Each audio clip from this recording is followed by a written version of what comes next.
8:31 minutos, 7:31 en las Islas Canarias, y empezamos nuestra tertulia de hoy. Don Mario Noya, ¿qué tal está usted? Aparte de muy guapo. Eso, como siempre. Eso viene dado. Don Iván, que se lo trabaja. Don Iván Vélez, ¿qué tal está usted? Encantado de estar aquí. Bueno, comenzamos comentando una noticia que aparentemente, pues hombre, no es como demasiado llamativa, en el sentido de que no es la noticia, pues hombre, que coparía portadas en todos los medios, y sin embargo es una noticia con un alcance político brutal, y me refiero al cierre de Twitter en Brasil, que es una de las jugadas de más calado de cara a futuro. Por resumir un poquito las cosas, en Brasil un juez sobre el que existen pues numerosas denuncias de arbitrariedad, que es el juez Moraes, que es uno de los principales responsables de que Lula al final, después de haber sido condenado por corrupción, pues pudiera salir de la cárcel, etcétera, etcétera, pudiera ganarle a Bolsonaro en las elecciones. Pues resulta que este juez le pide a Twitter en Brasil que censure en secreto una serie de cuentas de opositores. Y al decir que censure en secreto, quiere decir que este juez le manda a Twitter un requerimiento para que censure tales y tales cuentas de opositores y de periodistas críticos, y además le dice que le prohíbe decir a Twitter que ha sido por orden judicial. Entonces Twitter reaccionó, para empezar, dando publicidad a las órdenes recibidas. Oiga, que me dicen que tengo que censurar cuentas de la oposición y de los periodistas críticos, y que además lo tengo que hacer en secreto. Entonces el juez pues le ordenó a Twitter censurar las cuentas sí, o si no tomaría medidas penales contra los responsables de Twitter en Brasil. Y entonces Elon Musk, ni corto ni perezoso, ha dicho así, pues mire, como eso que me está usted diciendo contraviene la ley en Estados Unidos, y Twitter es una compañía americana, cierro la sucursal de Twitter en Brasil, ahí se quedan ustedes. Lo cual implica que, pues hombre, renunciará a una pequeña fracción del negocio, que no creo que sea demasiado importante dentro de las cuentas totales de Twitter, pero desde luego los usuarios de Twitter brasileños van a poder seguir utilizando Twitter, y por supuesto no se va a implementar ninguna orden de censura de las cuentas solicitadas. A mí me parece una noticia bastante llamativa, primero por las implicaciones políticas dentro de Brasil, pero segundo por las implicaciones para la libertad de expresión en todo el mundo. Sin duda, yo no conocía la noticia, lo admito, ¿no? Pero bueno, refleja una realidad que muchas veces se omite, y es la presencia bastante importante de la censura en medios y en una etapa histórica que caracterizada, al menos propagandísticamente, por la libertad, que es un poco también el lema de esta radio. Es decir, que la libertad pues está administrada en muchos casos pues de una manera muy concreta, orientada de una manera muy concreta.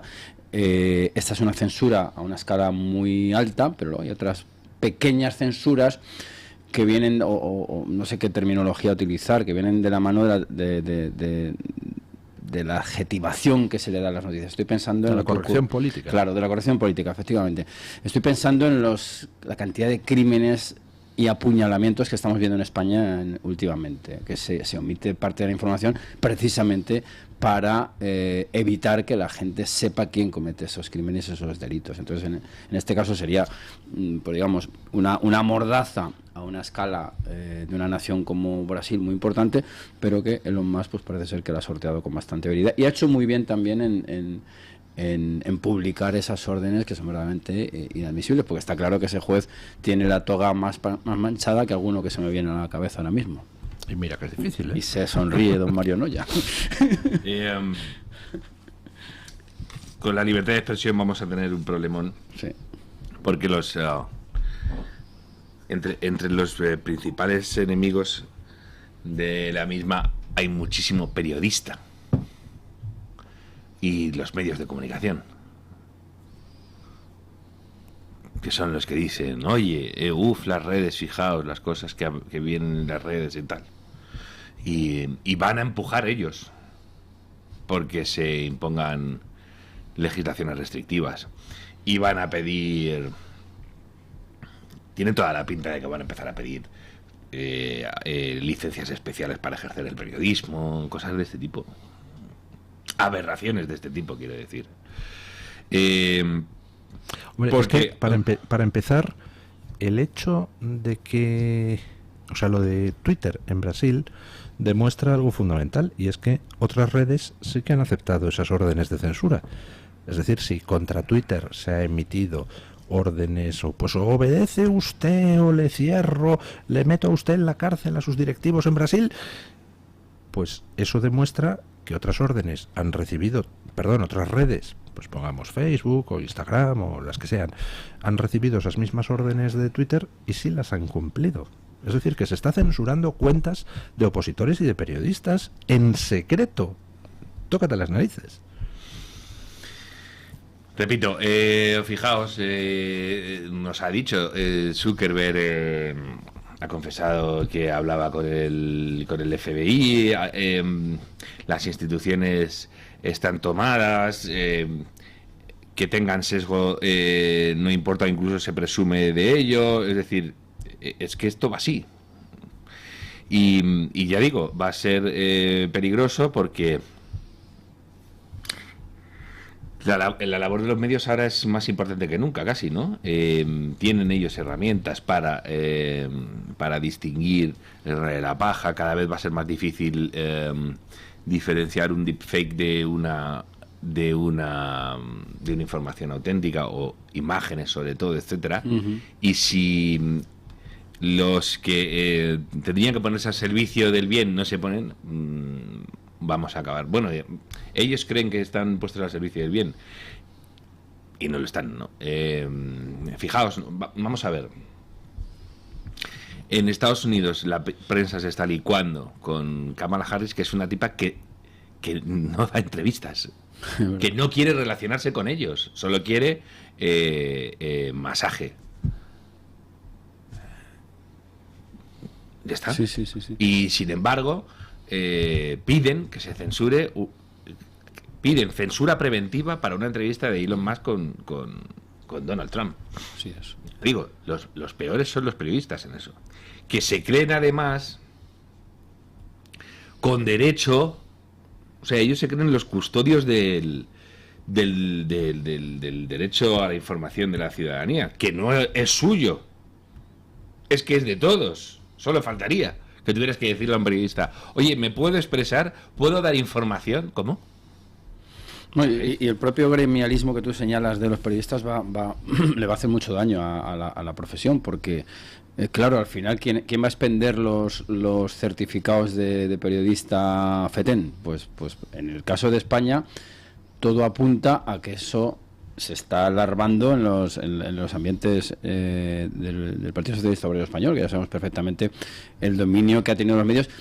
Además, con el agravante de que encima se hacen las víctimas pretendiéndose pues no atendidos debidamente, cuando tienen un control mediático tremendo, ¿no? Quería contar una batallita al hilo que tú dices de la censura en redes, de la cual me enteré este verano.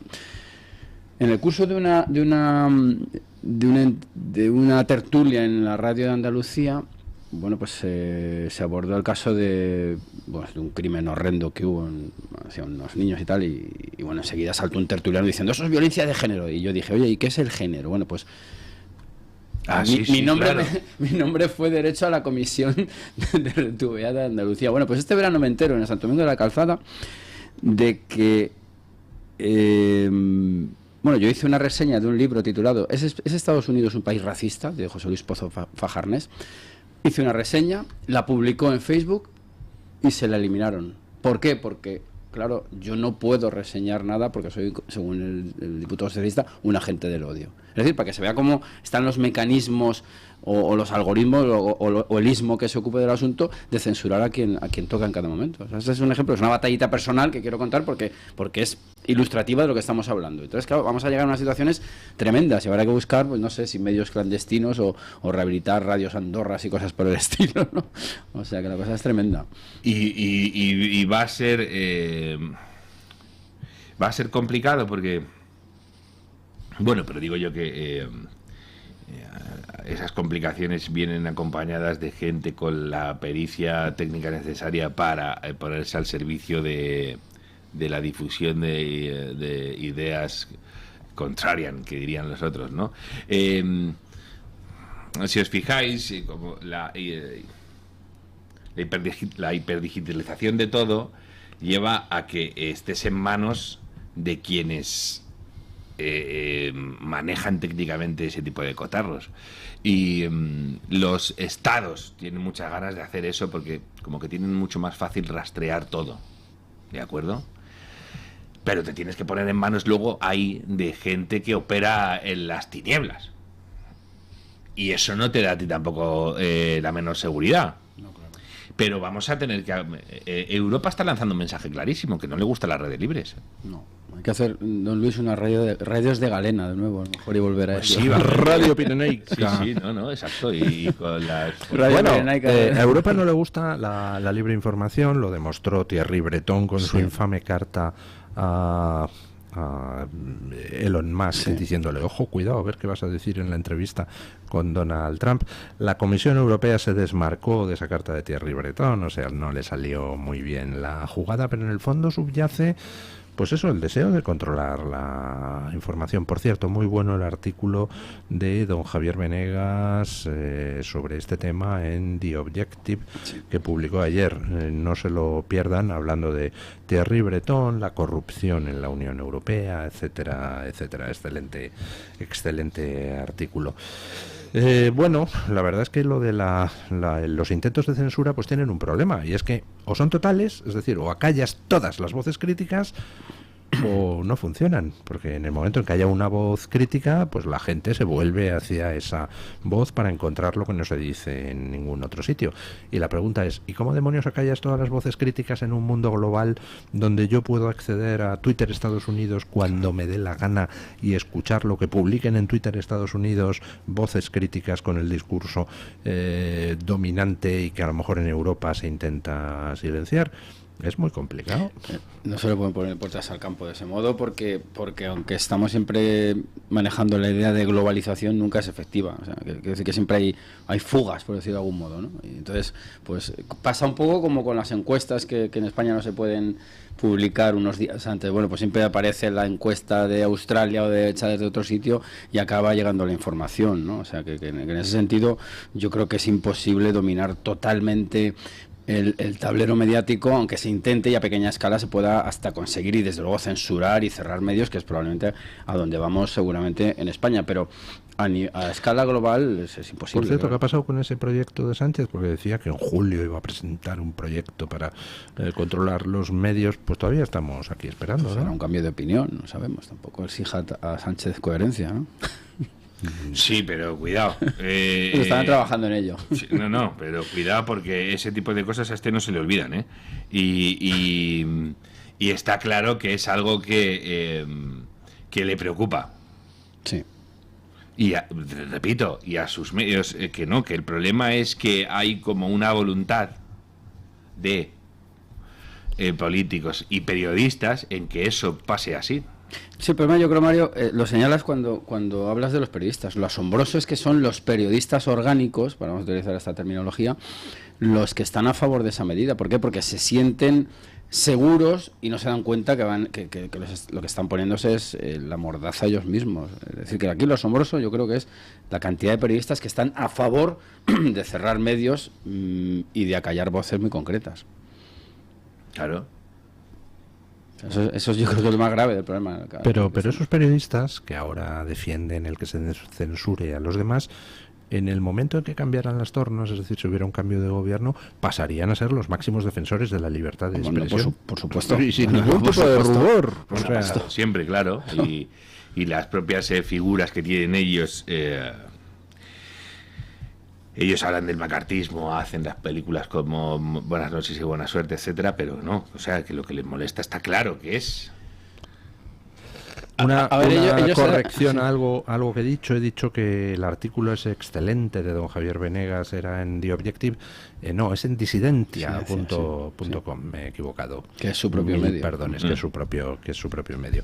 Bueno, tenemos noticias desde Israel con el rechazo por parte de Hamás de la propuesta de alto el fuego que Estados Unidos había hecho. Lo he explicado en las noticias. Estados Unidos, pues como el Partido Demócrata tiene sus problemas internos con su minoría antisemita, que es pequeña pero muy muy exaltada, pues entonces presiona a Israel para que acepte un alto el fuego.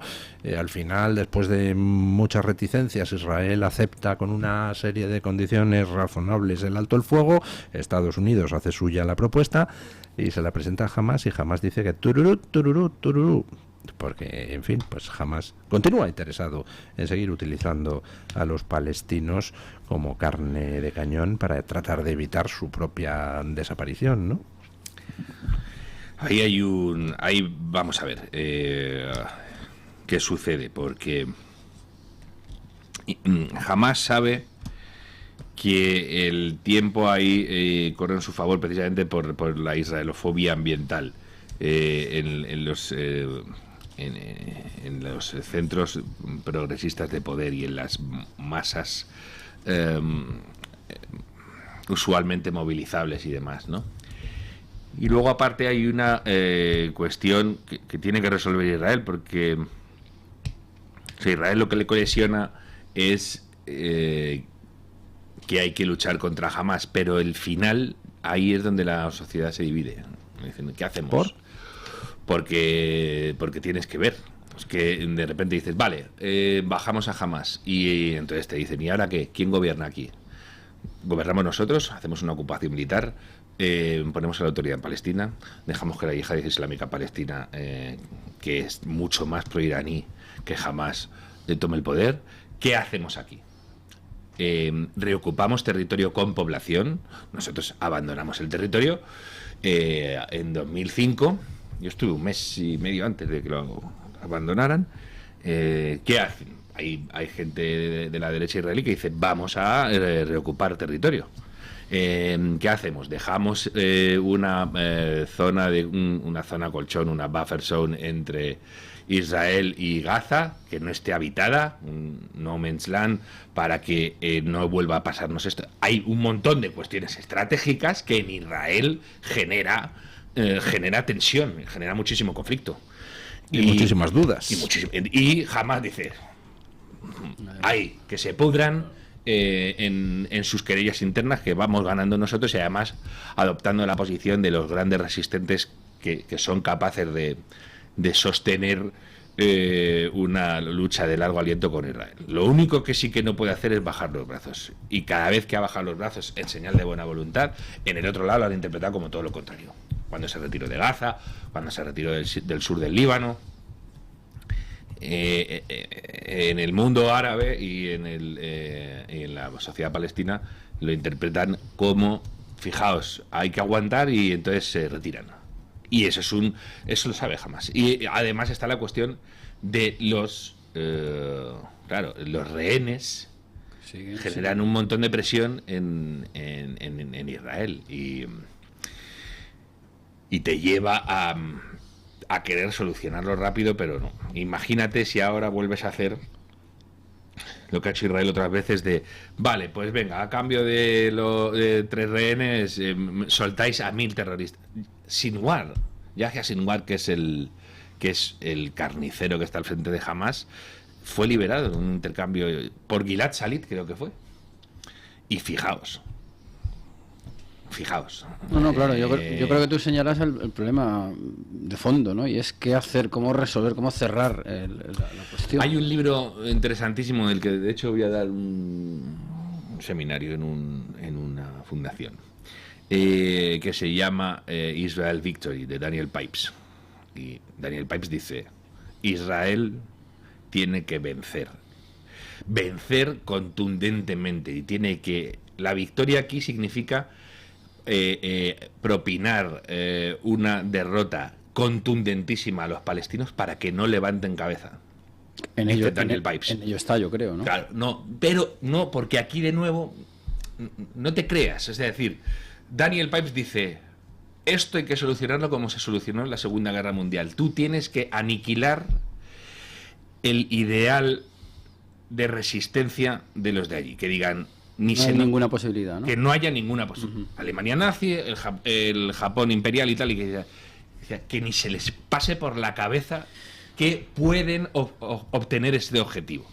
Y dice, hasta que tú no consigas eso, y Daniel Pipes es muy inteligente y dice, y eso no se consigue solo con lo militar, hasta que tú no consigas eso vas a tener un problemón ahí, porque no vas a lidiar con gente cuyo ideal es acabar contigo. Pero es que ese es el problema, Mario. El problema es que están los israelíes enfrentados a un conjunto de individuos coranizados, Claro.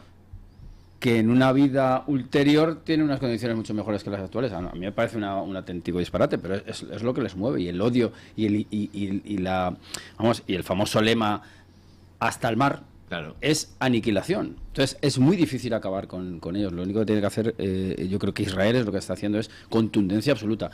Aniquilación es muy difícil. Es que No, es la muy aniquilación, complicado. no el individuo físico, sino del ideal. Sí. O sea, el ideal que alienta jamás es vamos a acabar con la entidad sionista. Y entonces tú tienes que decirle, olvídate, o sea, jamás de los jamases vas a conseguir esto. Nunca, nunca. O sea, olvídate, se acabó, fuera. Sí. Vamos a estar aquí, tenlo absolutamente claro, y sobre todo lo que viene a decir es, tú solo puedes negociar, tú solo puedes rehabilitar, tú solo puedes dar la mano al enemigo para que se levante cuando está derrotado.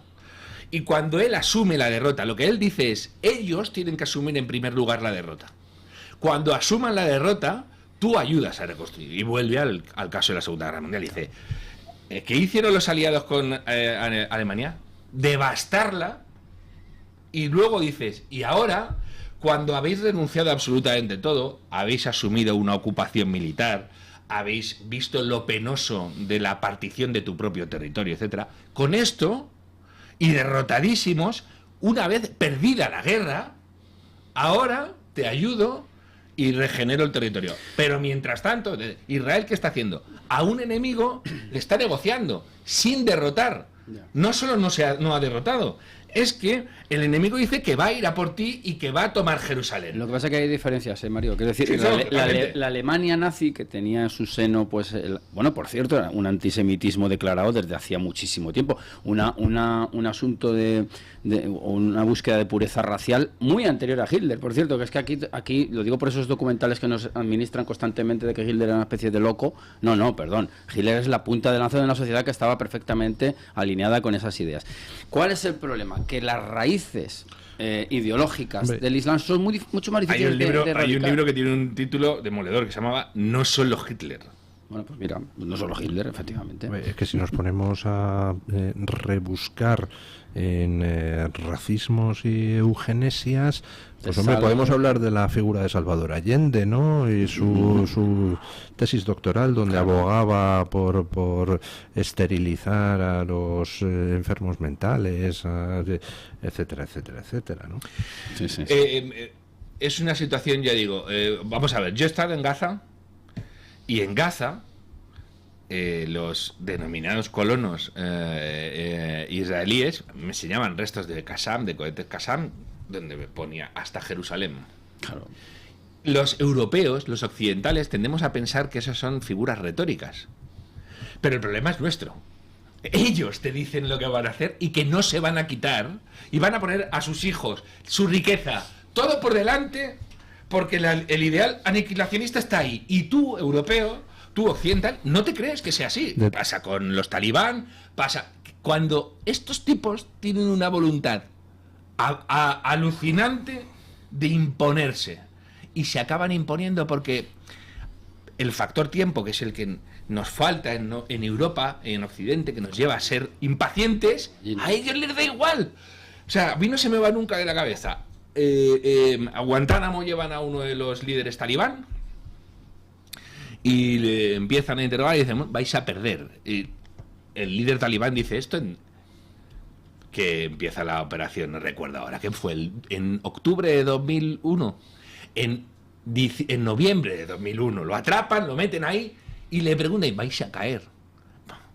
Y te dicen, vosotros no vais a dormir en cuevas como nosotros. Claro. No vais a vivir rodeados de podredumbre. Nosotros sí. Y vosotros vais a empezar a decir, ¿qué hacemos aquí? Hay un error. Y vamos a volver a entrar y Pero ahí están. ese razonamiento se lo compro para los talibanes. En el caso de los palestinos no se lo compro. O sea, la triste realidad es que los líderes de Hamás no viven en cuevas, no viven en la miseria, no están dispuestos a sacrificios. Los líderes de Hamás son señores que han acumulado fortunas estruendosas con el dinero que les llega de Occidente. Es decir, tú acabas con los incentivos económicos y yo creo que acabas con el problema de Palestina en 3 minutos, ¿eh? No lo tengo tan claro. Es verdad que hay toda una industria ahí del crimen, etcétera, pero si os fijáis, la cultura de la muerte ahí sí que está muy enraizada. Es verdad que Haniyeh se mueve, pero fíjate, matan a sus hijos y él sigue ahí. En Hamás mataron al jeque Yassin, que era uno de los fundadores, y ellos siguen ahí. Pero siguen ahí con el dinero de Europa y de Estados Unidos. Sí, pero por otro lado, es verdad. Pero por otro lado, y además hay una corrupción salvaje allí, ¿no? Pero fijaos, porque, de nuevo, o sea, lo que tienen es muy permeada la idea de que ahí no se rinden. Es decir, en la sociedad palestina no hay ni el asomo de que alguien diga, chicos, lo dejamos, vamos a negociar con estos tipos. Y dicen que Arafat en Camp David,